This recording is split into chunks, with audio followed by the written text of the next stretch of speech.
Bab tentang berjalan untuk pergi bersembahyang fi zulam, dalam gelap. Dengan sanadnya Imam Abu Dawud meriwayatkan dari Buraidah dari Nabi SAW, sabda baginda, "Basyiril masya'ina fi zulam ila al-masajid bin nurit tam yaumal qiyamah."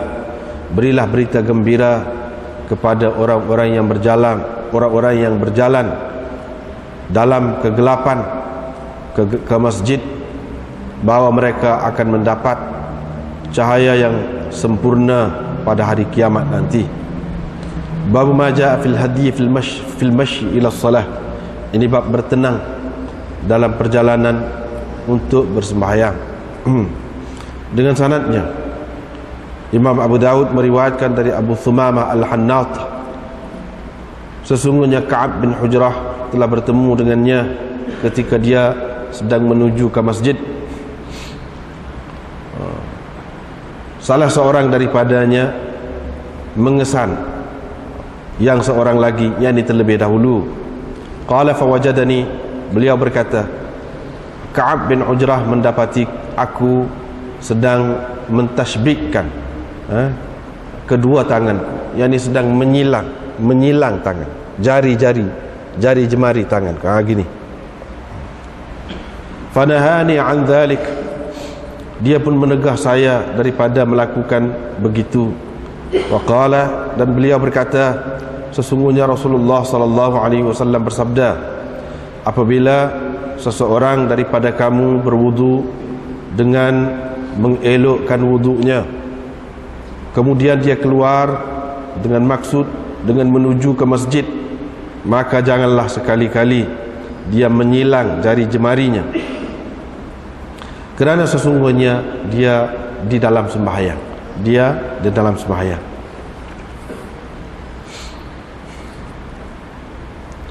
Diriwayatkan dari Sa'id bin Musayyab, beliau berkata, ada seorang Ansar, seorang lelaki Ansar hampir mati. Dia pun berkata, sesungguhnya aku mahu menceritakan kepada kamu satu hadis.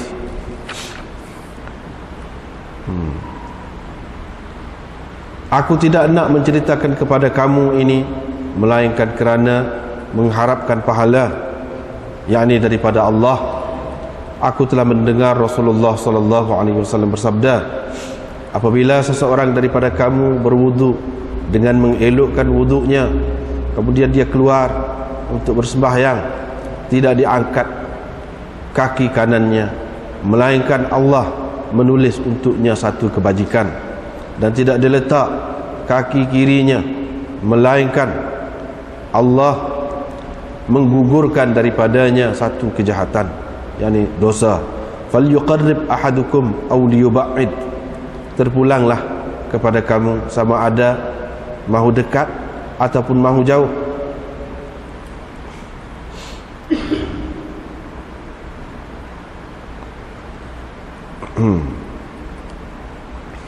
Satu lagi maknanya, terpulanglah kepada kamu, terserahlah kepada kamu, sama ada mahu mendekatkan ataupun menjauhkan.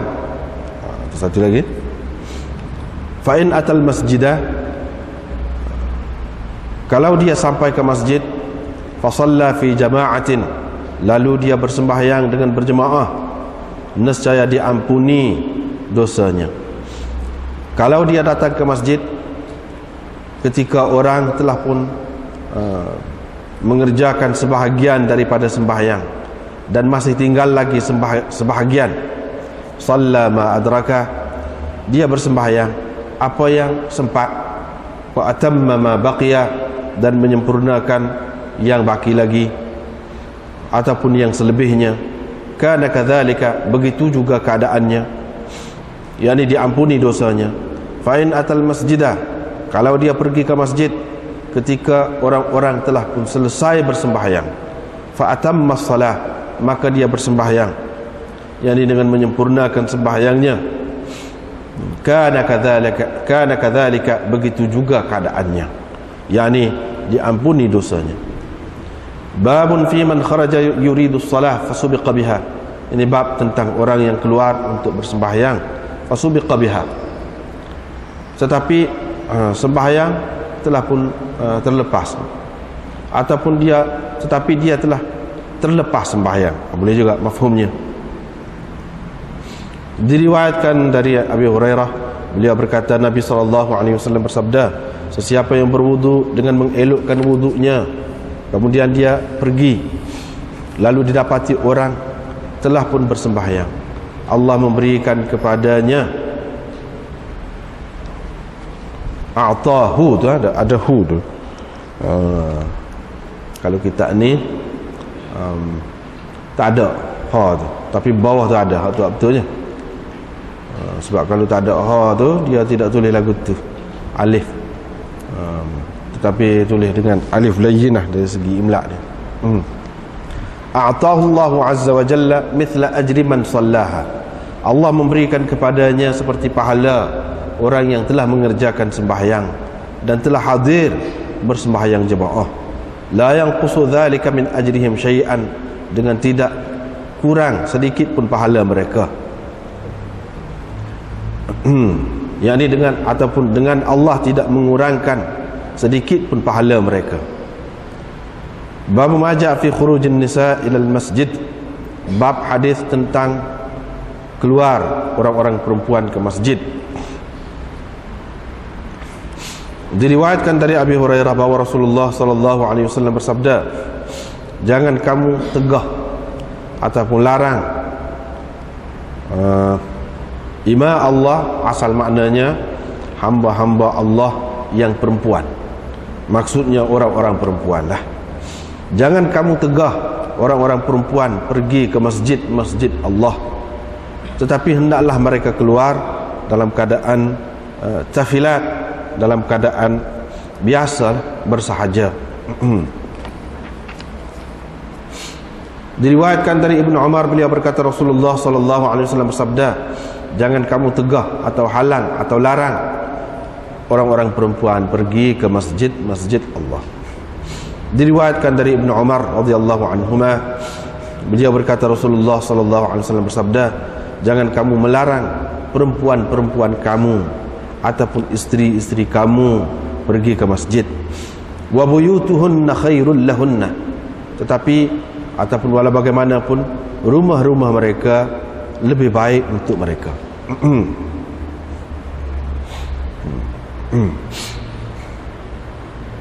Seterusnya riwayat daripada Mujahid, beliau berkata, Abdullah bin Umar berkata, Nabi SAW bersabda, izinkan kepada orang-orang perempuan pergi ke masjid pada waktu malam. Maka ada seorang anaknya berkata kepadanya, demi Allah, kami tak akan mengizinkan kepada mereka, nanti mereka akan mengambilnya sebagai helah, mereka akan membuat sesuatu yang tidak baik, yakni dengan alasan pergi ke masjid. Wallahi la na'dhanu lahunna, demi Allah kami tidak akan izinkan kepada mereka. Qala, perawi berkata, perawi di sini yakni Mujahid, fasabbahu, maka Ibnu Umar pun, Abdullah bin Umar pun memakinya, wa ghadiba alaihi, dan marah terhadapnya, wa qala, dan beliau berkata, saya kata Rasulullah sallallahu alaihi wasallam telah bersabda, izinkan kepada mereka. Engkau pula kata kami tak akan izinkan mereka. Diriwayatkan dari Amrah binti Abdurrahman, beliau memberitahu kepada perawi di bawahnya, yakni Yahya bin Sa'id, bahawa Aisyah radhiyallahu anha, istri Nabi sallallahu alaihi wasallam bersabda, kalaulah Rasulullah sallallahu alaihi wasallam sempat dengan apa yang diada-adakan oleh orang-orang perempuan, yakni kemudian nescaya baginda akan melarang mereka pergi ke masjid, seperti mana perempuan-perempuan Bani Israel telah dilarang, yakni pergi ke masjid, telah dilarang pergi ke masjid. Qala Yahya berkata, ini perawi ini, saya pun kata kepada Amrah, adakah perempuan-perempuan Bani Israel telah dilarang? Beliau menjawab, ya. Dengan sanadnya Imam Abu Dawud meriwayatkan dari Abdullah dari Nabi SAW, sabda baginda, sembahyang seseorang perempuan di rumahnya lebih baik, di dalam rumahnya lebih baik daripada sembahyangnya di pekarangan ataupun di halaman rumahnya, depan, di hadapan rumahnya, di luar lah, sebelah luar rumahnya. Dan sembahyangnya di dalam bilik kecil di dalam rumahnya lebih afdal daripada sembahyangnya di dalam rumahnya. Dengan sanadnya Imam Abu Dawud meriwayatkan dari Ayyub, dari Nafi', dari Ibnu Umar, beliau berkata Rasulullah sallallahu alaihi wasallam bersabda, kalaulah kita tinggalkan pintu ini, yakni alangkah baik kalau kita tinggalkan pintu ini untuk orang-orang perempuan, yakni kita khususkan pintu ini untuk orang-orang perempuan. Qala Nafi' berkata, maka Ibnu Umar tidak lagi masuk melalui pintu itu sampai mati. Qala Abu Dawud berkata, hadis ini telah diriwayatkan oleh Ismail bin Ibrahim dari Ayyub dari Nafi'. Qala Umar, Nafi' berkata, Umar berkata, wa hadha asah, yang ini lebih sahih.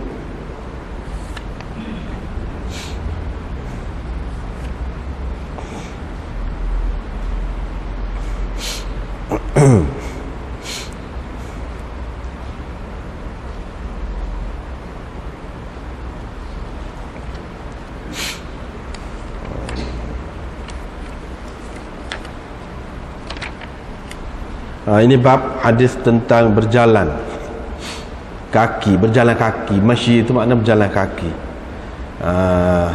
untuk pergi bersembahyang dalam gelap, dalam kegelapan, yang ini kegelapan malam lah kira-kiranya. Maksudnya ada kelebihannya yang tersendiri, Kalau tengah hari ketika cerah tu pun ada kelebihan dia, tapi hak ni kelebihan dia lebih lagi, ada istimewa khusus lah pula. Ini kalau gelap, kalau tidak gelap cerah lah malam, tapi cerah sebab ada lampu. Seperti kita lah ni lagu mana super tu juga, mana yang dimaksudkan ialah pada waktu gelap. Ada lampu ke tak ada lampu itu tidak soal pada waktu gelap, yang ni pada waktu malam. Bila malam gelap lah, ada kelebihan lah bila orang pergi malam. Itu satu pendapat, hak ni lebih molek. Yang kedua, memang hak gelap tu lebih molek, yang ni kalau hak tak ada lampu tu hak molek. Kalau lagu tu kalau kita pisah, tutup lampu lah, biar pakat pergi masjid dalam gelap lah, nak dapat pahala ni lagu mana? Tidak pula disuruh lagu tu, tidak maksud gitu. Sekiranya tak ada ikhtiar, memang gelap. Orang yang pergi dalam gelap tentu dalam keadaan lebih takut, lebih bimbang, lebih terancam. Kalau nak kira sebab untuk dia tak pergi itu kuat lagi lah daripada dalam keadaan cerah. Sebab cerah ni sepuluh tengah hari, tapi dia pergi juga, tentulah ada kelebihan. Kalau malam itu jadi super siang, tak ada lah kelebihan tu, dah muka cerah. Lepas tu kalau nak kira dalam hadis ni dia sebut sebab gelap tu lah. Apabila kita buat sesuatu dalam gelap, Allah SWT balas dengan cahaya. Kalau sudah ada cahaya dah, tak ada lah balas dengan lawan dia tu. Sebab itu pendapat yang kedua mengatakan, dia kata memang gelap sungguh, gelap tu ada kelebihan. Jadi kalau cerah misalnya pasal lampu, tak ada lah kelebihan tu.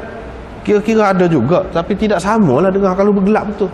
Tapi bukan makna nak suruh bergelap, tidak.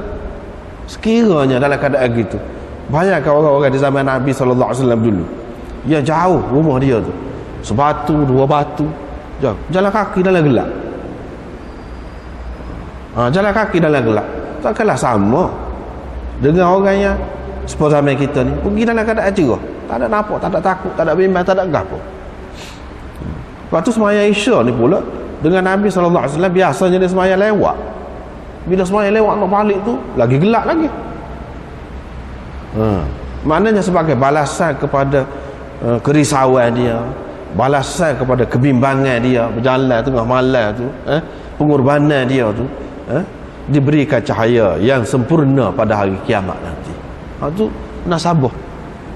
Tetapi nak kata tak ada langsung pahala lebih kurang dengan tengah hari, tidak juga. Kalau tengah malam tu tetap dia ada kelebihan lebih lagi daripada hak tengah hari.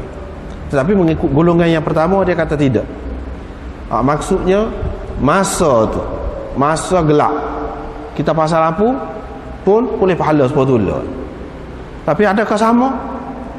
Kira-kiranya sebab kita kata tadi lah, dari segi zahirnya tak sama. Sebab apa? Kebimbangan, ketakutan macam-macam tu lebih daripada hak dia berjalan dalam gelap betul tu, daripada hak berjalan tengah malam juga tapi cerah. Dari segi tu pahala tu suku pula tu Allah SWT bagi. Hak tu.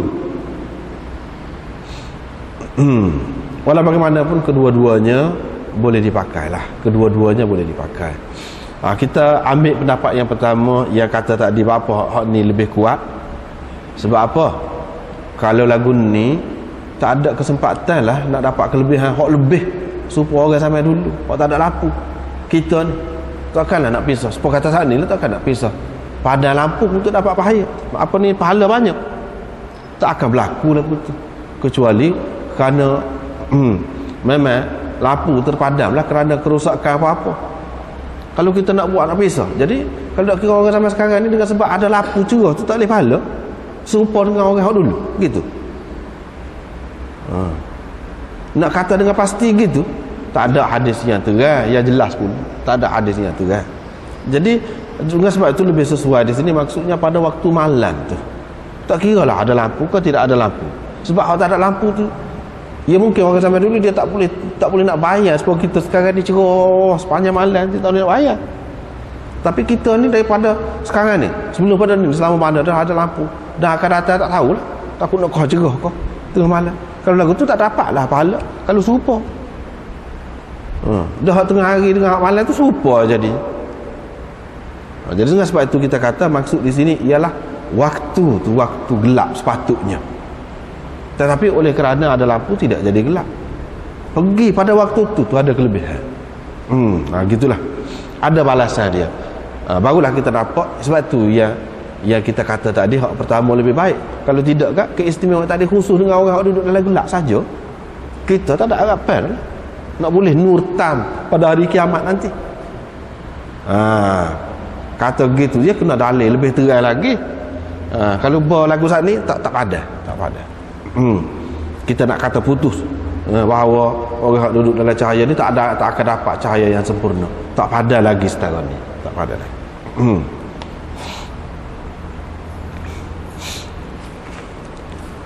Basyiril masya'in fi zulam ila al-masajid bin nur tam yawm al-qiyamah.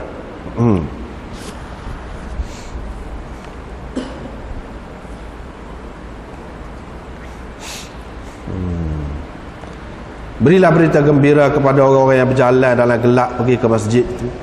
Hak ni hak sebut dalam gelap ni orang panggil qaid ittifaqi, bukan qaid ihtirazi. Dalam istilahnya. Kalau faham istilah tu selesai. Kalau kita bahas tadi tu, situlah butirnya. Iaitu qaid ini ittifaqi orang panggil. Kebetulan. Kalau kita nak terjemah pun tidak tepat juga. Ittifaqi itu asal makna dia ittifaq, kebetulan. Qaid ini qaid kebetulan. Bukan qaid ihtirazi dengan makna kalau hak tidak lagu ni tak leh. Dengan makna kalau hak tidak dalam gelap tak leh lah. Kelebihan saat ni nur tam pada hari kiamat nanti. Bukan makna gitu. Dengan makna kebetulan hak Nabi SAW sebut ni di samping dia memang orang-orang itu berjalan dalam gelap. Supaya dengan dalam Quran lah dia sebut warabaibukumul lati fi hujurikum min nisaikumul lati dakhaltum bihin, dan anak-anak tiri yang berada di dalam haribaan kamu daripada isteri-isteri yang telah kamu bersetubuh dengan mereka. Hak tu haram juga menikah, kita menikah dengan dia. dengan anak tiri. Anak tiri. Anak tiri bagi seorang perempuan yang sudah kita bersetubuh dengan dia. Kita menikah, bersetubuh dengan dia. Dia ada anak perempuan. Anak tu, anak tiri tu tak leh. Sampai bila-bila tak leh. Orang panggil haram mu'abbad. Jadi dalam ayat Quran tadi, nak ayatnya, anak-anak tiri di dalam ataupun di atas riba lah, kita kata atas riba kamu. Jadi itu qaid. Anak tiri atas riba ataupun dalam riba, dalam dekat apa kamu. Maksudnya anak tiri hak kamu pera. Kalau anak tiri hak tidak pera, boleh kah? Pula timbul soalan. Tak boleh juga. Lepas tu apa yang sebut dalam ayat tu, sebut anak tiri hak atas riba kamu tu. Itulah orang panggil qaid ittifaqi, bukan ihtirazi. Ittifaqi ataupun qaid aghlabi ataupun qaid aulawi, orang panggil aulawi. Mana kalau anak tiri itu tak boleh ke mana-mana. Anak tiri hak kita sendiri masa kecil lagi kita duduk riba, hak tu kau tak boleh lah, kau tak pernah sabar nak menikah. Maknanya gitu. Supaya juga di sini, kalau orang hak berjalan tengah malam tu tak boleh kau cahaya, boleh juga. Kalau hak jalan dalam gelap, kau boleh lagi, kau patut lagi lah dibalas dengan cahaya tu. Gitu maksudnya.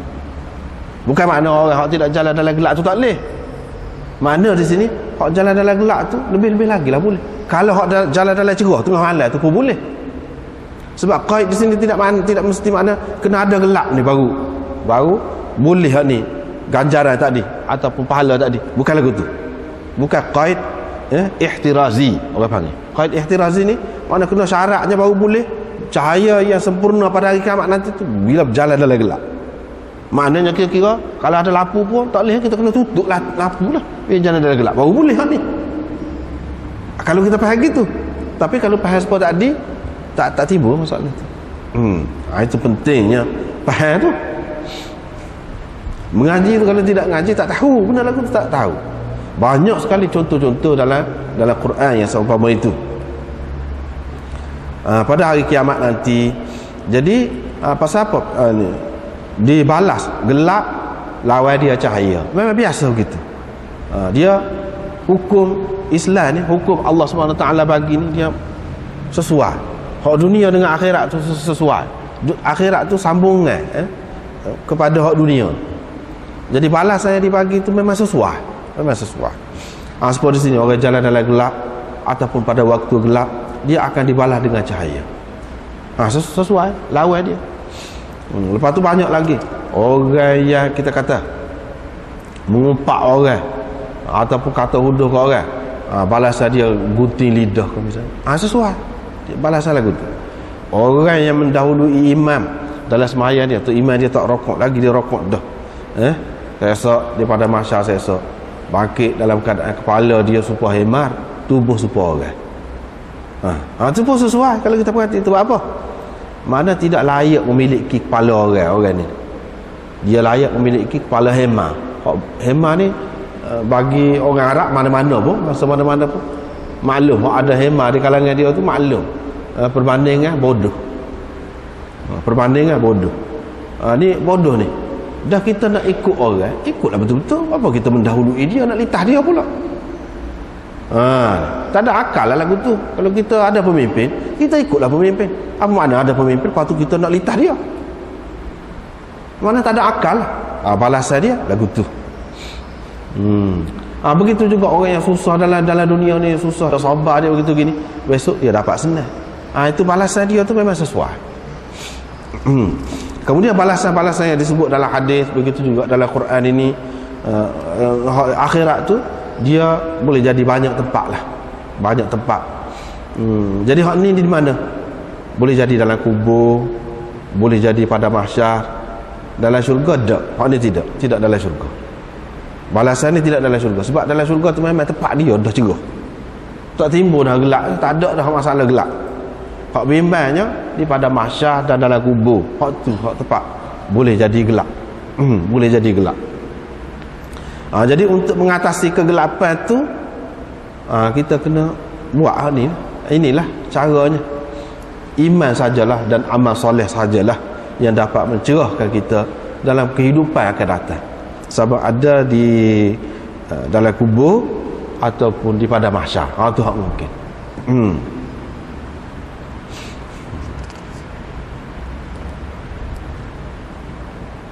Inilah hak dalam Quran disebutkan nuruhum yas'a baina aydihim. Cahaya mereka berjalan, berada di hadapan mereka. Di akhirat saya. Mana? Di padang mahsyar. Maknanya di sini kita dapati berdasarkan ayat, hadis-hadis banyak. Begitu juga dalam dalam hadis dalam Quran banyak menunjukkan pada mahsyar tu tempat gelap juga. Dia banyak keadaan sebab kita dalam dunia ni lah. Dia bukan satu keadaan saja kita lalui dalam dunia ni. Ada suka, ada duka, ada peristiwa lagu ni, ada keadaan lagu ni, ada gempa bumi berlaku, ada tsunami berlaku, ada macam-macam berlaku. Tidak serupa. Begitu juga di padang mahsyar. Ada ketikanya selai dalam peluh tu dalam hadis sebut tu selai dalam peluh lemah orang. Masuk ke hidung, masuk ke telinga. Peluh kuat. Ada ketikanya dia duduk belaga pula. Belaga sama sendiri. Binatang-binatang ni Allah SWT bangkit pula. Ayam ke lembu ke mana orang pelaga tu, dia pelaga ni. Tuan dia hak je pelaga ni pula situ. Daripada mahsyar. Jadi macam-macam berlaku. Ada di antaranya gelap, ada tempat tu gelap. Yang mana perlulah kepada cahaya. Hak itulah yang dalam Quran yang disebutkan cahaya ada di hadapan mereka, dia boleh berjalan. Hak tu tak jadi masalah. Supaya kita ada kereta lah nak berjalan jauh, gelap tengah malam, tak jadi masalah kalau ada lampu. Tapi kalau tak ada lampu dengan derah gitu jalan lagu mana? Bayangkanlah lagu mana. Itu mana ini ketika di padang mahsyar. Dalam kubur pun lagu tu juga. Disebutkan gelap. Ada disebut pula sepi pula, menakutkan, bau busuk ke apa semua. Itu ada berlaku. Bukan dalam syurga ni. Kalau dalam syurga tak ada dah. Cahaya ni memang sifat dalam syurga dah. Tak ada kebimbangan orang dalam syurga. Hak ni sebut ni sebelum tu.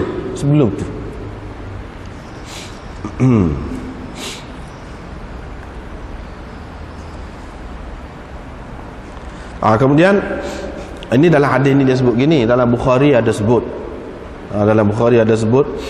Ada sahabat tu dua orang. Ada sahabat tu dua orang tu dia balik semaya. Tengah malam semaya Isyak. Gelap-gelemak lah. Gelap-gelemak. Bila balik tu Allah SWT bagi keramat, kita panggil keramat pada sahabat. Dia ada keramat sahabat-sahabat ni. Allah SWT nak tunjuk kadang-kadang dia balik tu jalan cerah depan dia. Cerah. Lepas pada tu masing-masing pisah, ni pergi kot ni, ada pergi kot ni. Masing-masing pisah tu sosok macam ada lampu. Masing-masing ada lampu. Sampai ke rumah dia. Sebelum sampai demen ni esok Nabi SAW sudah ayat dah kepada sahabat-sahabat dia, basyiril masya'ina fi dhulam ilal masajid bin nurit tam yaumal qiyamah. Itu latar belakang. Itu orang panggil asbabul wurud hadis ini, latar belakang hadis. Tapi sini tak ayat. Sebab hadis ni kadang-kadang rekah, kadang-kadang hak detail, hak panjang sikit. Sebab tu kita tak boleh tengok kitab, kena tengok banyak. Jadi dalam Bukhari tu dia ada sebut gitu. Maknanya orang tu tak mari lagi. Nabi SAW ayat dah. Lepas tu esok mari ayat, dia nampak lagu tu cerah gitu. Tu Nabi suruh ayat tu. Maknanya orang ni bukan cerah dalam dunia. Cerah dalam dunia setahun tu dia rasa suka dah. Dia akan dapat cahaya yang lebih sempurna lagi di akhirat nanti. Setara tu pun kita rasa suka dah hidup dalam dunia ni. Bila cerah jalan pun selesa. Kalau di akhirat besok lebih-lebih lagi lah. Berdasarkan hadis itu, latar belakang kepada cerita ni, maknanya sahabat tu Allah SWT beri cahaya kepada dia. Waktu yang kita kata tadi, pendapat yang pertama tu lebih kuat, lebih baik. Allah SWT bagi cahaya kepada dia. Kira-kiranya tak ada susah dah lah. Dah ada cahaya. Lepas setelah ada cahaya tu dia tak dapat kau ni. Dapat juga. Ini menunjukkan kalau dalam keadaan ada cahaya, puasakan tengah malam kita pergi ke masjid, kita akan dapat ni. kita akan dapat. Buktinya sahabat tu Allah SWT beri cerah jadi makna hak malam tu dia tak boleh ke pahala kerana malam tu dapat cahaya sempurna. Dak. Bahkan Nabi SAW kata hak ni pun secara khususnya hak lebih dekatnya dengan dia lah akan dapat lagu tu. Mana ini menunjukkan tidak menghalal lah kalau dalam dunia ni cerah. Dia akan dapat juga cerah di akhirat nanti. Ini latar belakang hadis ini menyokong pendapat yang pertama tadi. Sebab itulah dalam syarah kitab kita ni qila law masya fi dhalam bi dhaw'in li daf'i afati dhalam fal jazaa' bi halihi. Ulama mengatakan kalau seseorang itu berjalan dalam gelap dengan cahaya untuk menghilangkan kegelapan itu, maka balasan serupa juga. Dia akan dapat lagu tu juga.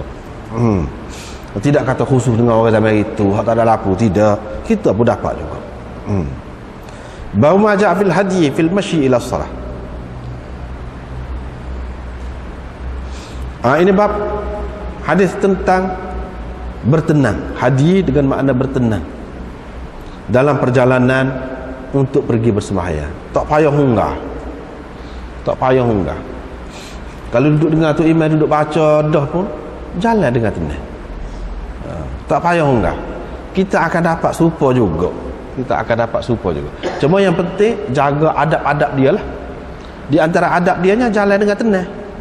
Lepas tu hak di sini jangan duduk tasbih, menyilai jari, jangan buat lagu tu, ataupun jangan buat sesuatu yang tidak sesuai, dengan nak pergi semayang. Itu ya syarat dia. Cuma hak syarat sini hak menyilai jari ni, hak ni ulama berbeza pendapat lah tentangnya. Ulama berbeza pendapat. Kalau mengikut Ka'ab bin Ujrah, dia kata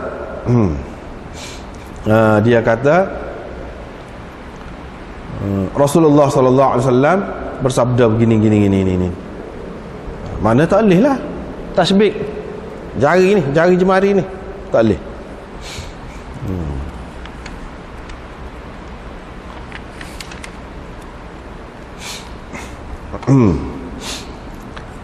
Tetapi hadis ini mengikut setengah ulamanya dia kata tidak sahih ni, mengikut setengah ulama lah, bukan semua. Sebab perawi dia Abu Thumamah Al-Hannat itu Hijazi majhulul hal, kata Hafiz Ibn Hajar, majhulul hal. Tetapi Ibn Hibban kata dia ni termasuk dalam thiqat, bahkan dia sebut hadis dia ni dalam kitab dia. Daraqutni kata la yu'raf yutrak, mana tidak diketahui keadaan dia dan ditinggalkan hadis dia, mana tak dipakai. Tirmizi juga ada meriwayatkan hadis ini, tapi dia tak sebut nama. Dia hanya kata an rajulin, daripada seorang lelaki. Seorang lelaki itu maksud dia Abu Thumamah Al-Hannat inilah. Jadi hadis ini tidak disepakati oleh ulama tentang kesahihannya ataupun nak kata hasannya. Kalau rendah sikit tidak sepakati. Bahkan sampai ada yang mengatakan hadis ini dhaif lah. Sebab apa perawi dia tu majhul, mana salah seorang perawi dia tu iaitu Abu Thumamah Al-Hannat itu tidak diketahui latar belakang dia oleh ulama hadis. Setengah-setengah. Tapi Ibn Hibban kata tak apa.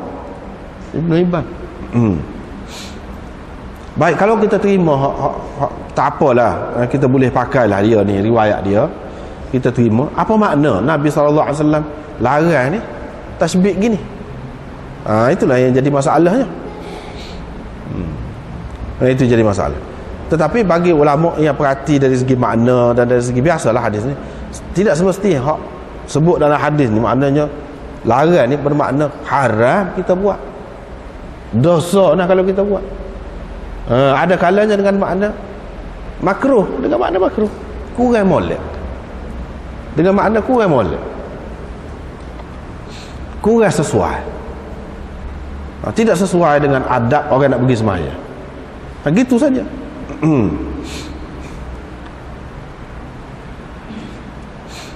Satu Yang kedua, boleh jadi Nabi SAW larang ni suatu ketika dahulu, kemudian dia tidak larang. Hak tasbih ni suatu ketika dahulu larang sebab apa? Sebab mula-mula memang dalam sembahyang ni kan, pada ketika rokok ni ada sahabat Ibnu Mas'ud apa, banyaklah riwayatnya. Dia ketika rokok ni tidak letak tangan ni kan atas lutut ni ketika rokok. Tetapi dia menyilangi jari dia ni letak celah paha. Itu satu cara dalam hadis disebutkan. Orang sekarang orang tak buat gitu kan. Orang tak buat. Sebab apa? Sebab orang faham. Apa tak buat tu? Ada dalam hadis. Sahih hak tu. Tetapi orang tak buat sebab apa? Sebab sudah mansuh. Cerita dulu. Pada ketika itulah Nabi SAW larang tasbih. Pasal menyerupai sembahyang. Menyerupai sembahyang. Sebab tu ada juga yang mengatakan itu sebabnya Nabi SAW larang. Yang ketiga, ada juga yang mengatakan tasbih ni tak boleh nampak malah. Nampak malah. Orang duduk gini kan nampak malah, dia tidak orang kata bersedia lah, tidak bersedia. Itu pendapat yang ketiga. Ada pula pendapat yang lain mengatakan tasbih ni dia isyarat, macam isyarat kepada ikhtilaf. Berselisih. Mana kita nak pergi sembahyang ni, sembahyang tak selisih. La takhtalifu fatakhtalifa qulubukum, Nabi SAW kata. Jangan kamu tak serupa, nanti hati kamu tak serupa berhubung dengan sembahyang. Yang ni kalau kamu duduk dalam saf biar betul lah. Jangan hak ni ke depan, hak ni ke belakang gitu. Macam jari gini lah. Macam jari gini masuk. Ada ke depan, ada ke belakang. Jangan begitu. Kalau begitu makna hati kamu pun jadi akan berselisih. Jadi hak ni pun satu bentuk perselisihan juga. Isyarat kepada perselisihan juga. Sedangkan kita nak pergi ke satu tempat yang membawa kepada perpaduan, tidak sesuai. Jangan dibuat sesuatu yang menunjukkan begitu. Ada juga ulama yang mengatakan maksud larangan ini ialah tak sebui berselisih. Tak sebui berselisih. Macam-macam lah pendapat. Fala yushabbikanna yadayhi fa innahu fi salatin. Dia kata maka jangan sekali-kali dia mentasbihkan tangannya kerana dia berada dalam sembahyang. Tapi hak ni tidak sesuai dengan hak kata tadi. Kerana dia berada dalam sembahyang. Berada dalam sembahyang pada ketika tu memang boleh kata tasbih. Apa larang? Apa larang? Kira-kiranya Demon ni jawab, dia kata sebab larang tu tak serupa dengan sembahyang. Dan dalam sembahyang buat lagu tu, hak ni di luar sembahyang buat lagu tu macam sembahyang dah. Tapi hak tu kurang kuat, kurang kuat. Hak lebih kuatnya, hak ni pada ketika ni Nabi SAW kata ni tak boleh dah tasbih dalam sembahyang. Tak boleh dah buat gitu. Celah paha tu ketika rokok dalam sembahyang. Sebab tu di luar sembahyang pun dia tak benar. Takut jadi kita duduk buat supaya hak dulu juga dalam sembahyang. Padahal tak boleh dah buat lagu tu dalam sembahyang. Hak kemudian ni sebab ia menunjukkan malas. Sebab itulah dalam sembahyang ni kalau kita perhati hak ada ni lah, hak ada. Tak usah kira hak dulu. Hak dulu ada lah lagu ni. Kalau kira hak dulu, semasa Nabi SAW dulu ada boleh nyandar di tiang. Nyandar di tiang. Ataupun dia sembahyang, dia ikat tali tubuh ke pun. Ikat tangan. Boleh takut rebuh. Pasal sembahyang kuat sangat. Ada dalam hadis sebutkan gitu. Dalam hadis sebutkan gitu. Jadi Nabi SAW telah larang orang daripada buat benda-benda yang nampak malah, nampak tidak dia dalam keadaan segar, bersedia. Sebab itulah dia tak bagi. Sebab itu sifat sembahyang ni kan, kalau kita perhati kan, dia tak boleh duduk gini, tak boleh. Sebab ini cara duduk ahli neraka. Kemudian orang panggil cekok pinggan, tak boleh.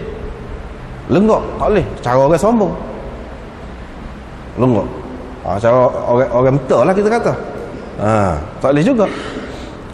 Begitu juga kita kata dengan cara lagu mana.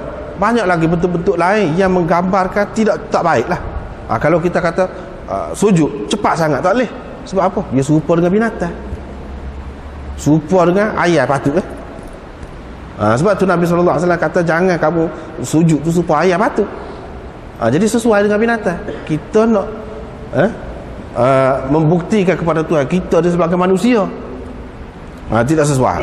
Begitu juga Nabi SAW takwil duduk kan antara dua sujud tu dengan punggung ni duduk di lantai, tetapi punggung tu biar duduk atas kaki kan. Sebab kita duduk tahiyat tu duduk atas kaki, jangan punggung ni, maknanya kaki kedua-duanya keluar gitu kat tepi, punggung ni duduk atas.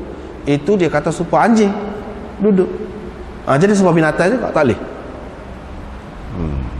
Dan banyak kalau kita perhati, hak dia suruh dalam sembahyang dia jaga tu tak serupa dengan hak tak molek, tak serupa dengan syaitan, tak serupa dengan binatang, tak serupa dengan ahli neraka, tak serupa dengan orang sombong.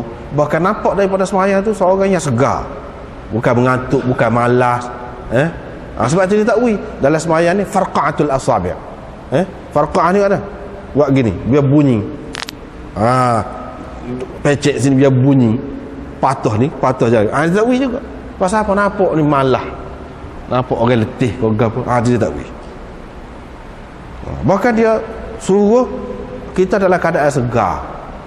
Lepas pada tu dalam keadaan tawaduk, merendah diri, tunduk kepada Allah Subhanahu Wa Taala, tenang, layak sesuai dengan manusia menyatakan kerendahan diri dia di hadapan Allah Subhanahu Wa Taala.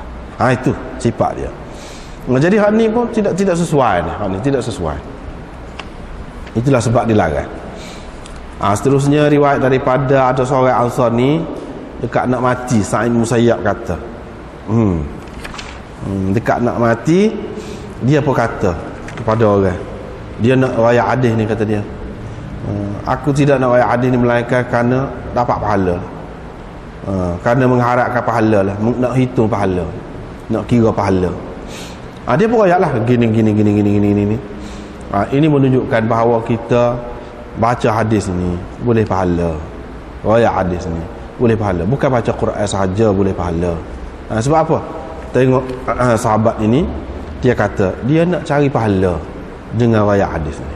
Walaupun dekat nak mati, lagi-lagilah nak pahala, lebih-lebih lagi lah nak pahala. Sebab tu aku nak ayat. Boleh jadi kamu tahu dah sebahagian daripada kamu tahu dah, boleh jadi ada lagi orang tidak tahu, tapi aku nak ayat. Maknanya boleh pahala, tidak saja, tidak kata boleh pahala ni baca Quran saja, tidak. Walaupun taraf pahala dia tu tidak sama, tentu sekali tidak sama, Quran tu lebih, tetapi dapatlah juga pahala. Itu lebih khususnya sebab dia sebut hadis di sini. Kalau dengan makna yang lebih umum lagi, cerita sesuatu yang baiklah, memandu orang, memberi paduan kepada orang, itu pun dapat pahala juga, itu yang kedua. Yang ketiganya, sahabat ni dia ingat dekat dia nak mati ni, gapo dia boleh buat pahala. Boleh buat pahala ni tidak nanti benda besar, benda payah, bila-bila duduk royak gitu, royak hadis gitu pun boleh pahala dah, tidak nanti buat satu benda yang besar sangat, yang memerlukan tenaga yang banyak, tak perlu lagu tu. Dengan cerita hadis tu pun boleh pahala dia pun royak lah. Apabila Nabi SAW bersabda, apabila seseorang daripada kamu berwudu, dia mengelokkan wudunya, maknanya ambil air semaya tu, ambil air semaya molek. Baru ni kita sebut dah cara air semaya molek tu sebahagiannya, tidak gaduh, dengan penuh kesedaran ambil air semaya, dengan menjaga anggota tu biar rata molek, ikut sunnah Nabi SAW,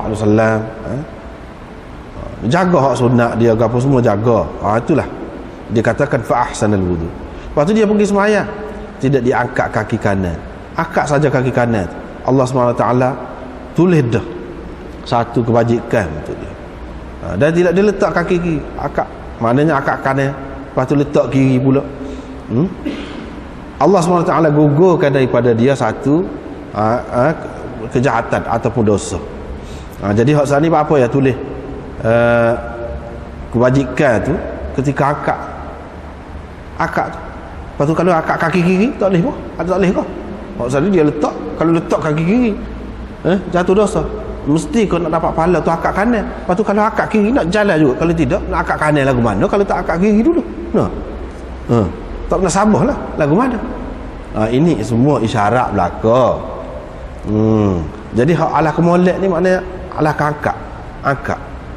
Maknanya isyarat kepada kebaikan ini diangkat Allah Subhanahu Wa Taala. Diangkat. Isyarat kepada hak lebih ni diangkat. Dan hak kurang tu diletak. Hak kurang tu diletak, ditinggalkan. Itu isyarat kau tu. Tidak diletak kaki kiri dia, melainkan Allah menggugurkan satu kejahatan. Lepas pada tu akak kanan letak kiri, akak kanan letak kiri. Lepas tu akak kiri boleh juga ketika akak tu pahala. Bukan kata hak kiri ni tak boleh. Maknanya bila akak kiri letak kanan pula. Hak letak kanan tu maknanya gugurlah dosa. Bukan makna kata akak kanan saja boleh pahala. Ketika letak kiri tu dosa jatuhlah. Bila akak kiri tu saja. Letak kanan tu pun saja. Nanti akak kanan pula tu baru boleh. Tidak lagu tu. Bukan maksud kalau lagu tu tak banyak lah. Sedangkan dia nak royak banyak ni. Setiap kali akak letak tu boleh. Tetapi nak royaknya hak alah kelebihan ni, hak kewajikan ni bila ketika akak. Tak kira lah kiri ke kanan. Tapi oleh kerana kita nak buat benda molek ni kan, dia ajar kita supaya kanan dulu. Sebab tu sebut kanan tu. Sebab tu dia sebut kanan dulu tu. Tapi bukan bermakna kalau akak kiri tu saja. Tidak. Sini nak ayat banyak. Kalau kita faham sepuluh tadi, bermakna kita tak boleh banyak. Sebab tu kita kena faham maksud, maqam, ataupun kedudukan hal sesuatu hadis tu cerita tu untuk gapo. Untuk gapo. Kalau untuk membanyakkan, kita kena tengok mana duduk mana, lagu mana hak lebih banyaknya. Adakah hak zahir sini, maknanya ketika letak kiri tu baru jatuh dosa, lepas tu letak kanan tak jatuh, akak kiri pun tak boleh pahala. Gapo satu dah. Letak kiri pula tu baru. Itu tak banyak. Tak banyak mana. Sedangkan maksud nak banyak banyak. Maksud nak banyak banyak. Falyuqarrib ahadukum aw liyub'id. Lepas tu terpulanlah kepada seseorang kamu untuk jauh, untuk menjauhkan rumah dia ataupun dekat. Terpulanlah. Moga ayat dah kasar ni. Langkah-langkah ni tidak saja mendatangkan pahala dan menggugurkan dosa. Lepas tu terpulanlah, ikutlah. Nak duduk rumah dekat ke dengan masjid ke jauh, ikut terpulan. Fikir diri je. Maknanya begitu. Maknanya kalau orang hak duduk jauh tu tidak saja. Bahkan sepuluh baru ni kita sudah jumpa dah sahabat tu memang sengaja dia duduk jauh. Mana betul juga cara lagu tu. Dia duduk jauh tidak saja boleh pahala. Terpulang lah nak duduk jauh kerana duduk dekat. Satu mana. Yang kedua, lepas tu terpulanglah kepada kamu sama ada mahu mendekatkan ataupun menjauhkan, yakni langkah dia. Yakni langkah dia. Ini bab kepada dia ni. Ni makna yang kedua ni sesuai dengan bab ni, dengan tajuk ni, iaitu bertenang ketika berjalan untuk pergi sembahyang. Terpulanglah kepada kamu untuk mendekatkan langkah dia ataupun menjauhkan. Mana kalau menjauhkan ni kita langkah dekat, bangak siapa lah. Kalau bangak siapa, pahala pun sikit lah sebab langkah sikit. Tapi kalau kita mendekatkan langkah, maknanya langkah tu banyak. Setiap langkah tu dapat pahala. Jadi dia nak suruh kita tenang lah. Apabila kita langkah dekat tu maknanya kita berjalan tenang lah. Kalau kita langkah jauh tu maknanya kita gaduh. Je gaduh apa? Tujuannya nak pahala ke? Ya gaduh tu. Nak pahala. Kamu tak dapat pahala tu sebab ada langkah banyak tu. Nak dapat pahala tidak bergantung pada pergi sekali dengan tu iman tu. Sini pun boleh pahala dah berjalan. Kalau berjalan dengan tenang. Hak ni lebih sesuai. Hak ni lebih sesuai dengan tajuk tu. Ya sebab tujuan asal nak ayatnya supaya berjalan dengan tenang. Berjalan dengan tenang ni langkah tidak luas lah. Bila langkah tidak luas, banyak langkah. Bila banyak langkah, banyak boleh pahala juga. Tidak kata sajalah yang kamu gaduh sangat tu takut tak boleh pahala lah. Nak biar boleh pahala banyak. Tidak. Nak boleh pahala banyak ni dengan cara berjalan tenang tu. Hak tu boleh pahala banyak. Kalau tak sewi terlepas sangat kan orang semaya Jumaat tu pergi awal dulu lagi lah, barulah tidak terlepas. Itulah caranya, barulah tidak timbul masalah nak lakar-lakar luah tu tak timbul. Lepas tu kalau dia pergi masjid dan dia semaya Jumaat, dia ampunkan dosa dia. Kalau dia pergi ke masjid, orang sudah semaya sebahagian, tinggal lagi hak sebahagian, dia pun semaya hak mana dia dah, dan dia menyempurnakan hak mana baki lagi tu hak tak ada, dia menyempurnakan. Lepas tu imam beri salam tu dia tambah lagi hak sebanyak mana hak dia tinggal. Lagu tu juga ni nak ayat nak menenangkan orang hak berjalan tenang tadi tu. Takut-takut kata dah kalau kita tak ada dengan imam saf pertama kan, apa ni rakaat pertama kan, kira-kiranya kurang adalah kita, kurang adalah kita, ataupun kita tak ada dalam sah yang pertama dan dalam sah yang belakang, kurang adalah kita. jangan anggap gitu. Hak tenang tu pergi dengan tenang tu lebih baik lagi. Sebab apa? Ni dia nak suruh kita ni lebih tenang lagi, kita tidak bimbang. Iaitu dia kata kalau orang semaya setengah dah, sebahagian sudah semaya, kita pergi semaya hak setengah lagi, lepas tu kita tambah lepas pada tu, boleh lagu tu juga. Apa nak agak dia gaduhnya lagu tu, jalan dengan tenang hak lebih baik ya? Boleh pahala seperti tu juga. Sebab apa? Dia kira niat kita tu nak pergi semaya Jumaat. Kalau pergi ke masjid, orang sudah semaya belakang dah, selesai dah, dia pun semaya dia dengan sempurna, fa'atam masalah, dia menyempurnakan semaya dia. Jadi dia semaya seorang, kira-kira semaya seorang di masjid, muka tak ada, dia semaya seorang. Kana kadzalika, lagu tu juga boleh, lagu tu juga boleh. Jadi tak bimbanglah masalah pahala tu, masalah pahala, asalkan niat dia tu sebenarnya nak pergi semaya Jumaat dengan dapat. Tapi janganlah pula dia fikir bila ada lagu ni kita pergi lewat-lewat boleh sepatutnya juga. Ni tidak lagu tu. Ni mana orang memang nak semaya Jumaat ni kalau boleh daripada awal, tapi dia tak ada. Dia tak ada, bukan dengan sengaja jadikan kebiasaan. Waktu pergi lewat tu sebab nak pegang dengan hadis ni.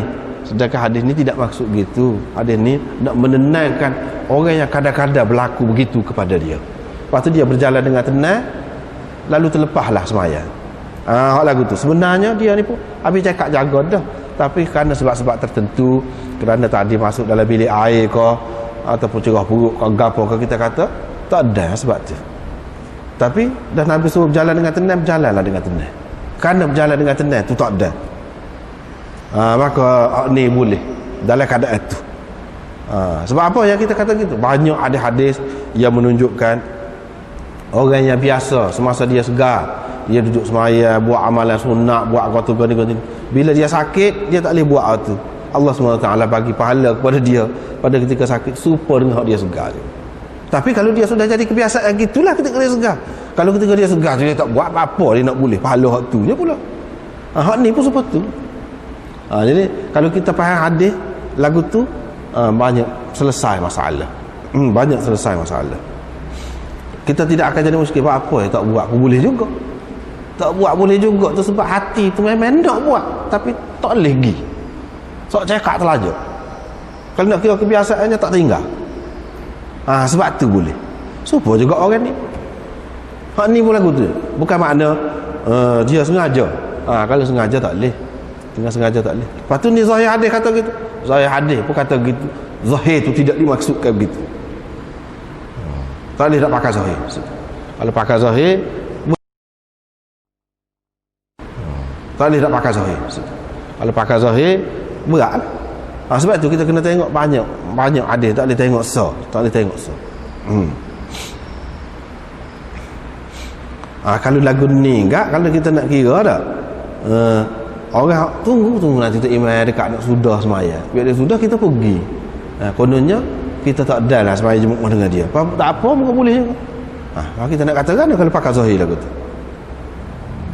Hak ni cerita orang nak gidah ni, cerita hak nak gidah semaya ni. Nabi SAW suruh jalan tenang. Kerana dia berjalan tenang ikut Nabi dah tu, dia terlepas gitu. Babun fi man kharaja yuridu salah fasubiqa biha. Ini bab orang yang keluar pergi nak semaya, lepas tu terlepas dah semaya.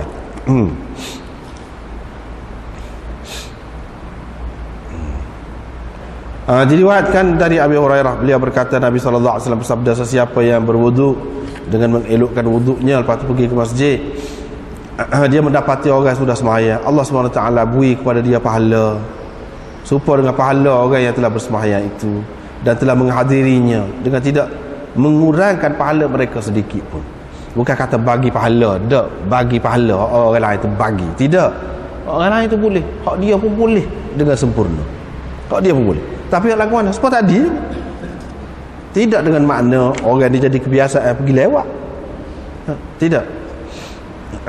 Satu, yang keduanya dari segi sanad dia ni ada masalah juga, walaupun tidak semua ulama sepakat mengatakan dhaif, tetapi Abul Hasan Al-Qattan, Ibnu Al-Qattan Al-Fasi mengatakan majhulul hal. Siapa? Muhsin bin Ali tu, Muhsin bin Ali perawi dia tu, majhulul hal, mana tak apa kuat lah. Tetapi Ibnu Hibban memasukkan dia ni, menyenaraikan dia ni dalam orang thiqah, orang thiqah. Yang ni bagi dia tak apa lah.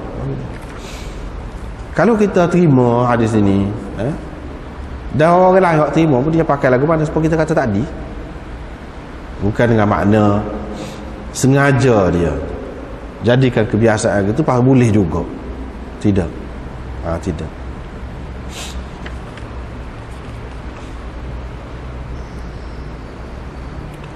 Sebab tajuk dia ni maksud orang yang keluar dengan maksud nak sembahyang tu, nak dapatkan sembahyang tu lah. Ini daripada awal lah kalau boleh, tetapi terlepas subiqa biha, terlepas sembahyang tu, bukan sengaja dia melepaskan sembahyang tu, tidak, terlepas. Sebab itu dia kata subiqa biha, terlepas sembahyang, maknanya tidak sengaja. Kalau sengaja tak boleh, sengaja tak boleh. Sebab itu tajuk tu boleh buat gitu.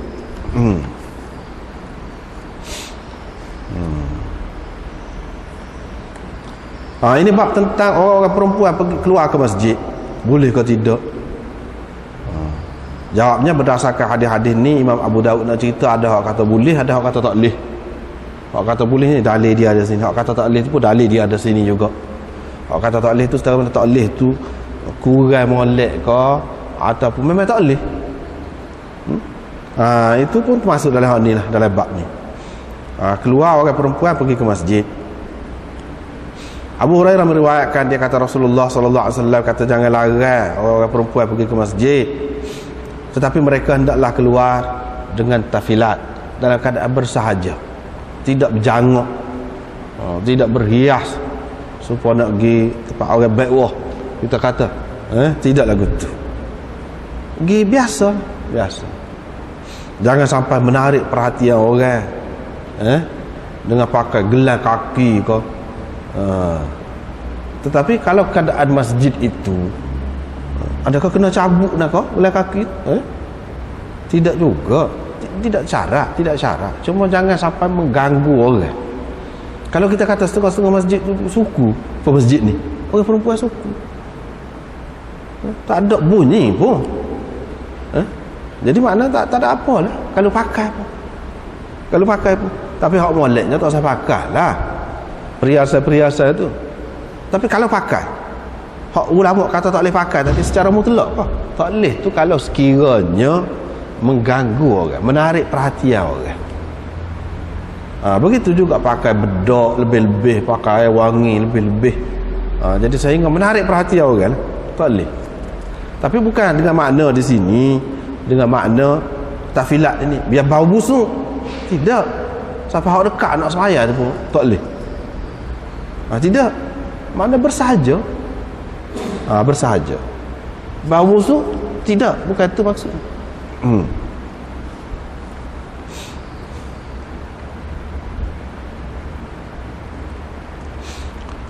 Jadi ni, ini arahan kalau nak pergi lagu ni.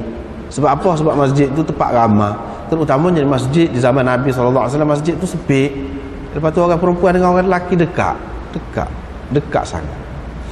Kalau masjid tu jauh, terpisah, orang lelaki dengan orang perempuan, tak apa kalau lebih sikit pun. Kalau dia pakai tu ala lebih sikit pun, tak apa lagi. Bukan kata nak pergi masjid tak boleh pakai air wangi, tidak makna begitu. Bahkan Nabi SAW suruh tu pakai air wangi. Kepada perempuan ni, kerana keadaan tu lah, keadaan pada masa dia tu, masjid dia tu menyebabkan kalau pakai jadi bau, menarik perhatian orang lain sebab sempit. Tapi kalau masjid tu luas, sejauh tu kira tak bau lah kalau berpakai setara tu, tak apa.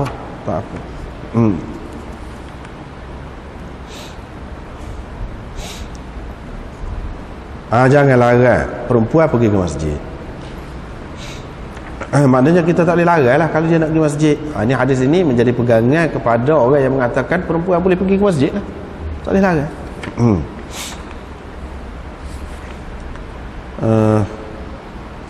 Kemudian diriwayatkan daripada Ibnu Umar, dia kata la tabna'u ima Allah masajid Allah. Supalah.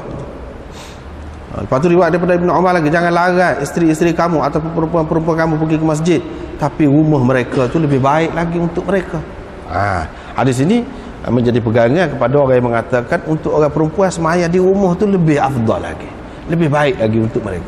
Jadi hak kata kelebihan semaya berjemaah di masjid ke apa ni mengikut mereka lelaki, bukan orang perempuan.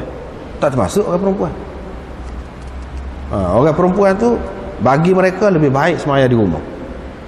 Semaya seorang pun tak apa. Lebih baik lagi. Sebab apa dalam hadis kemudian tu, kalau semaya dalam bilik kecil lebih baik lagi. Lebih baik lagi. Bagi orang-orang ni, puak-puak ni, dia kata semaya di rumah lebih baik. Hadis-hadis kata hak lebih afdal semaya jemaah di masjid, boleh begini-begini pahala tu untuk lelaki, bukan untuk orang perempuan, bagi mereka. Tetapi bagi orang yang mengatakan pegang dengan hadis yang pertama tadi, hadis yang kedua apa, dia kata tak, pahala tu lebih, pergi ke masjid tu bukan khusus dengan lelaki, perempuan pun dapat pahala lagu tu juga. Dapat pahala lagu tu juga, tak ada kurang. Kalau orang lelaki dapat 27, dia 27, tak ada kurang.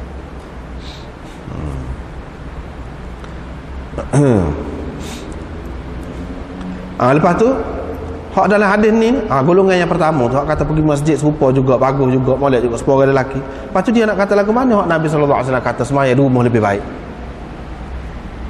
Dia nak kata lagu mana? Dia jawab lah, mana ada keadaan-keadaan tertentu perempuan ni di rumah lebih baik. Di rumah lebih baik. Misalnya keadaan tidak aman, kalau ada fitnah, ada gapo, kan di rumah lebih baik. Misalnya di rumah tu ada anak kau payah nak tinggal, kalau nak tinggal siapa? Tinggal budak-budak hanguh rumah.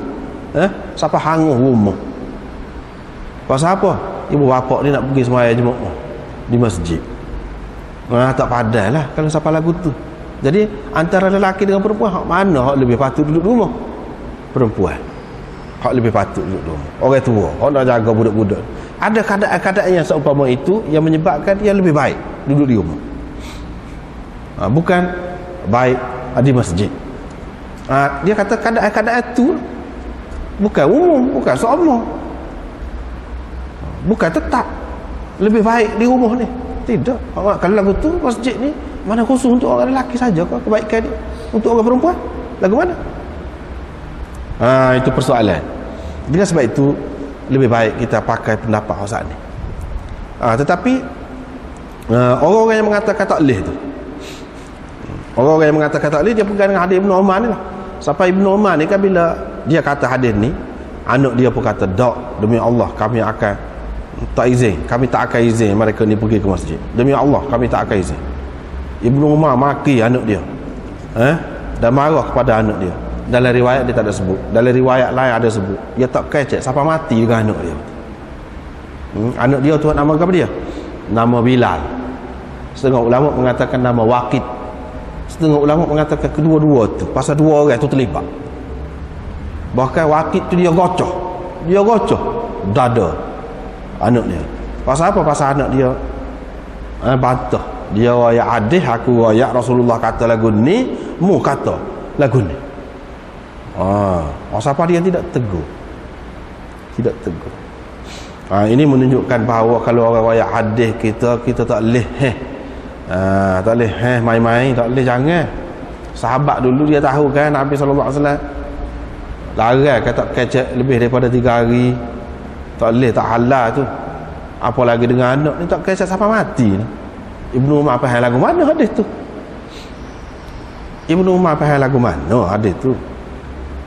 Nabi kata larang kata tak boleh tak kecek lebih daripada 3 hari. Lepas ni dia tak kecek pakai mati. Hak tak kecek tu kalau tak ada sebab lebih pada 3 hari tu tidak ada sebab syar'i. Tapi kalau ada sebab syarak yang diharuskan oleh syarak untuk pengajaran, untuk gitu-gini boleh. Itu bagi dia. Kalau ada sebab. Sebab tu bukan masalah peribadi. Agama. Kerana agama. Ibnu Umar dia cukup kuat jaga sunnah Nabi SAW. Takut-takut orang main-main dengan sunnah. Jadi di sini nak ayat, kalau ada hadis, kita tak boleh main pendapat kita. Sekurang-kurangnya kita senyap. Sebab itulah cerita tadi kan, dia ada cerita. Dia sebut juga cerita sini, cuma rekah dia sebut. Cerita ada seorang sahabiah, nama dia Atikah. Sahabiah ni sangat comel orangnya. Atikah sangat comel. Dia ni mula-mula jadi bini kepada anak Sayyidina Abu Bakar, Abdullah namanya. Abdullah ni sama muda lah, sama muda. Siapa terganggu dia, tak berapa nak pergi perai lah, banyak lah hal-hal agama jadi tinggalan dia sebab bini ni comel. Sayyidina Abu Bakar suruh cerai dia. Sayyidina Abu Bakar suruh cerai. Lepas tu siapa kepada Nabi SAW. Nabi SAW kata ikut ayah, cerai kau teruk keadaan dia, kau tak lalu makan lah kita kata. Kau teruk. Lepas pada tu boleh rujuk balik tapi dengan syarat. Lepas pada ni jangan terganggu lah hak agama.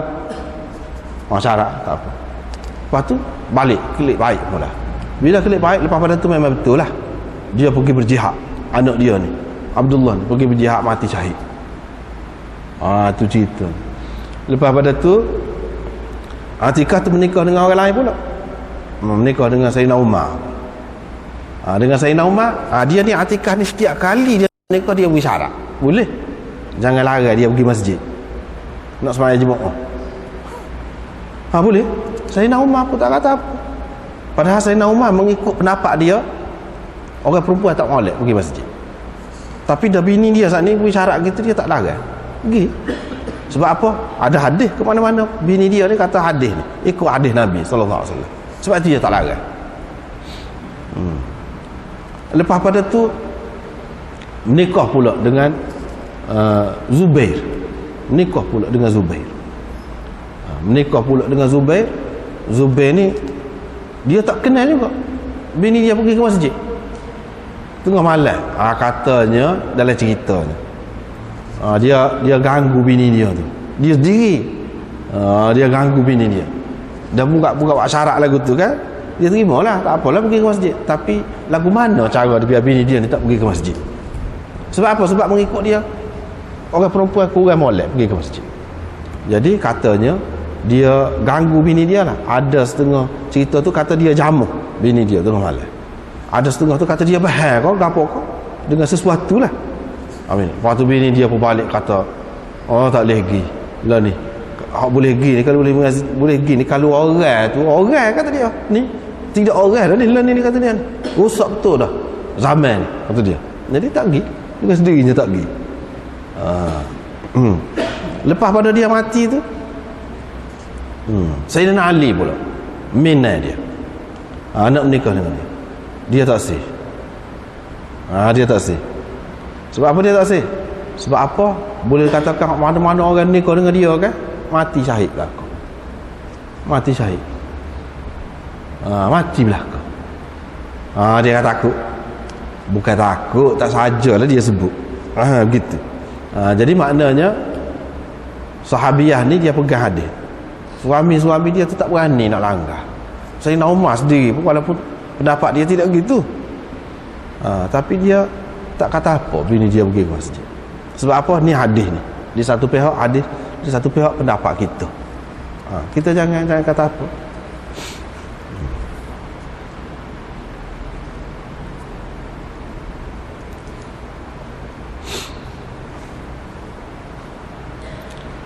Lepas pada tu gitulah Ibnu Umar ni, kalau Sayyidina Umar dia larang, dia tidak suka. Tapi anak dia Ibnu Umar, dia kata orang perempuan tak apa pergi masjid. Tapi tak apa tu adakah baik secara mutlak? Lebih baik Situ beza pula pendapat ulama. Atas dasar tadilah riwayat daripada Ibnu Umar juga, jangan kamu larang isteri-isteri kamu pergi masjid, rumah-rumah mereka tu lebih baik. Makna bagi dia rumah tu lebih baik, cuma pergi ke masjid tu boleh, harus saja. Tetapi ada juga pendapat yang lain mengatakan Ibnu Umar ni tidak, dia mengatakan lebih semaya di masjid tu untuk orang perempuan pun. Ada hak itulah hak lebih kuatnya. Dinukilkan daripada Ibnu Umar, yang ni orang perempuan super dengan orang lelaki juga semaya di masjid lebih. Cumanya ada keadaan-keadaan tertentu yang mana orang perempuan semayanya di masjid tidak lebih, bahkan semayanya di rumah lebih lagi. Kalau kita nak kira sekarang ni sesuai dengan hak sekarang ni, sesuai orang perempuan tu pergi ke masjid. Kalau kita tengok Aisyah, dia tak setuju juga orang perempuan pergi ke masjid.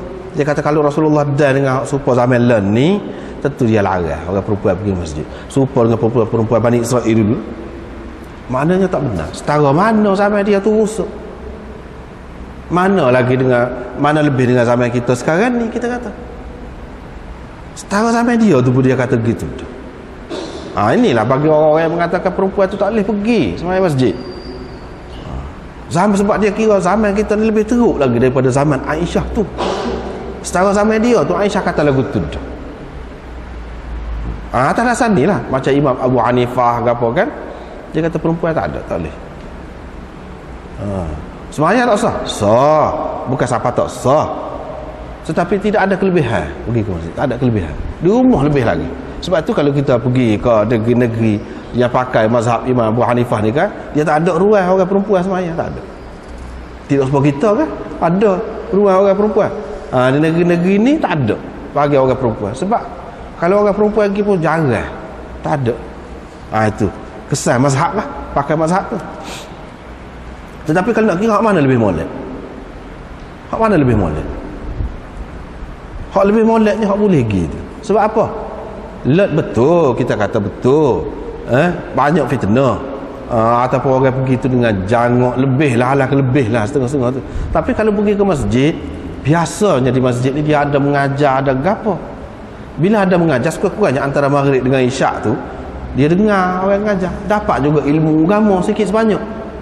Kalau dia ni tak pergi langsung, tak ada tempat dah dia di masjid, macam mana dia nak dengar? Sebab itu kita tengok kesan dia. Ini kesan tidak langsung lah, pengasas dia dulu tidak bermaksud gitu. Imam Abu Hanifah tidak maksud sama sekali gitu, tetapi kesan dia, kesan sampingan lah kita kata. Kalau kita tengok orang-orang perempuan di negeri-negeri yang pakai mazhab Imam Abu Hanifah ni, dia orang perempuan dia banyak jahil. Kita tidak nak membuat mazhab, tak ada kena mengena tu mazhab tu bagus, cuma macam kesan dia. Imam Abu Hanifah kata betul tak pergi masjid, tapi bukan makna tak usah ngaji, kena sedialah masa lain untuk ngaji tu. Tapi yang berlakunya tidak begitulah. Bila tidak mengaji di masjid, di rumah pun tidak, di tempat-tempat lain pun tidak, kesannya buruk.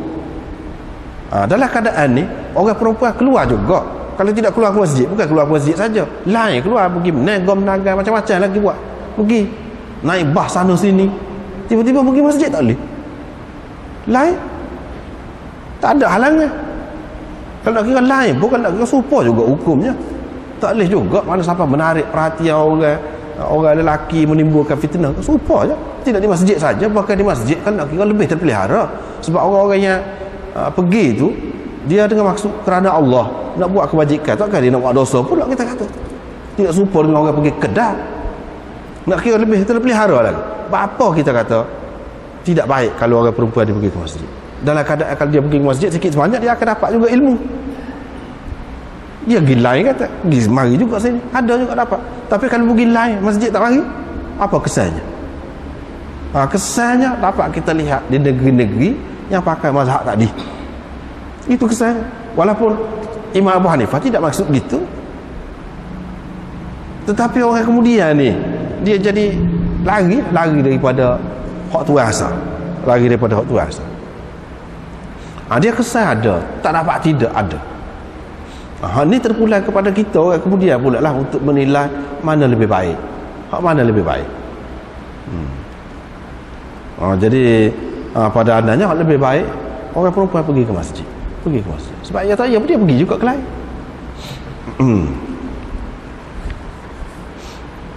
Lepas pada tu semaya seseorang perempuan dalam rumah dia. Hak ni bergantung dengan keadaan tadi lah, bagi golongan yang pertama tu kata. Bergantung dengan keadaan tadi. Semaya di rumah hak dalam lebih lagi. Semaya dalam bilik hak tu lebih lagi. Dalam keadaan-keadaan tertentu. Sebab apa? Sebab orang perempuan ni mengikut asas ataupun pada dasarnya syariat Islam ni, dia nak orang perempuan tu lebih tertutup, lebih ke dalam sifat dia tu. Bukan keluar. Hak tu hak dia nak. Bukan keluar. Hak alah keluar ni orang lelaki hak dia nak. Alah ke dalam ni orang perempuan. Seboleh-bolehnya kalau ada apa cara buat menunjukkan ke arah yang lebih tertutup dan lebih ke dalam.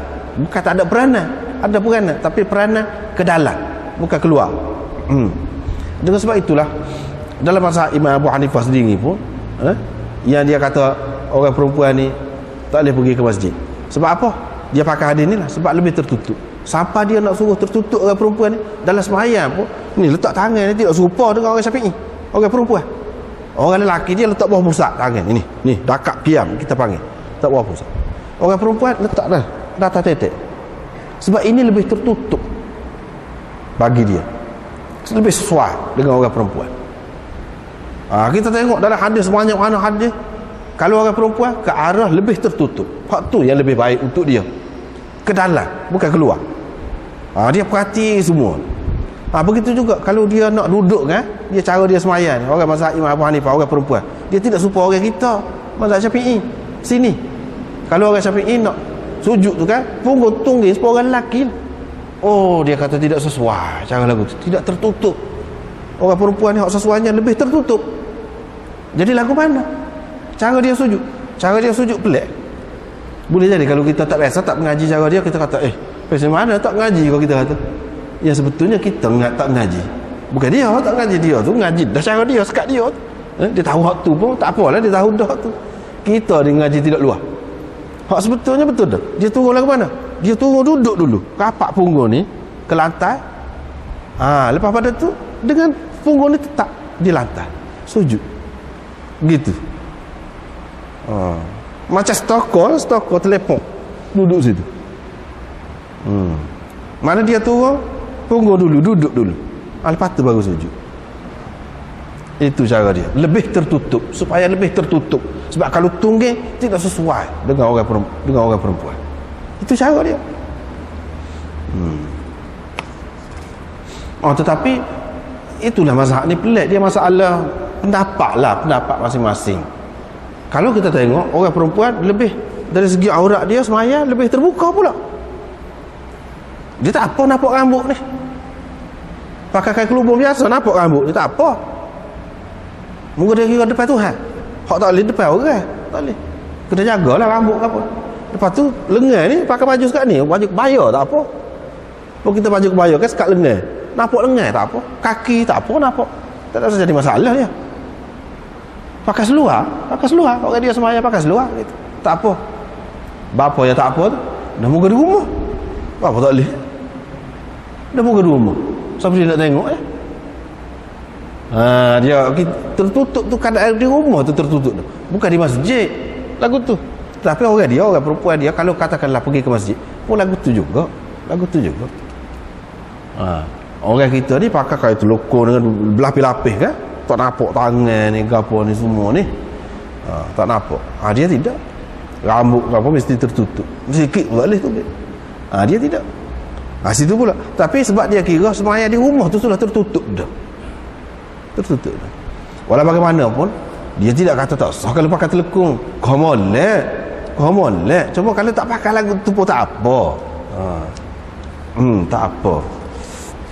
Seterusnya riwayat daripada akhir ni, kalaulah kita tinggalkan pintu ni, ini menunjukkan bahawa Nabi SAW seboleh-bolehnya nak biar suku-suku orang lelaki dengan orang perempuan ni, biar suku-suku, tempat masuk tempat keluar dia ni suku, supaya tidak jadi saat ni lah, tidak jadi timbul benda-benda yang tidak baik. Terutama pergi ke masjid tu dah nak buat molek, nak buat kebajikan, nak buat pahala, tiba-tiba boleh dosa pula.